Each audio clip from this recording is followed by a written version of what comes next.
Hi everyone, आज म तपाईहरुलाई भेरी डिलिशियस पास्ता विथ टुना बनाएर देखाउँछु। त्यसको लागि बोइल पास्ता, एउटा क्यान टुना, अनियन, क्याप्सिकम, क्यारोट र टमाटर लिएको छु। लेट्स स्टार्ट है त। तेल तातेपछि मैले त्यसमा जिरा फुराएँ, सुकेको खुर्सानी फुराएँ, लसुन फुराएँ, त्यसपछि क्यारोट, क्याप्सिकम पनि राखेर फ्राई गरेँ। त्यसपछि प्याज एड गरेँ। प्याज राम्रोसँग पाकेपछि त्यसपछि जिरा पाउडर, बेसार, नुन राखेर एकछिन फ्राई गरेँ। देन टमाटर एड गरेँ। टमाटर एकछिन पाकेपछि त्यसमा मैले टुना फिस एड गरेँ।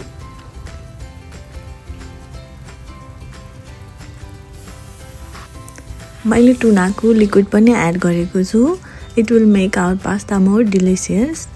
त्यसपछि पास्ता राखेँ। राम्रोसँग पास्तालाई चलाएँ। त्यसपछि स्वादअनुसार नुन राखेँ। त्यसपछि 1 चम्चा सोया सस,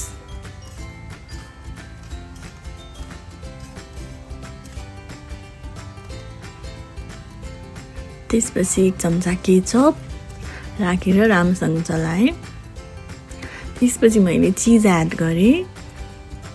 यसलाई तपाईहरुले स्किप गर्दा पनि हुन्छ। Now delicious pasta is ready to serve.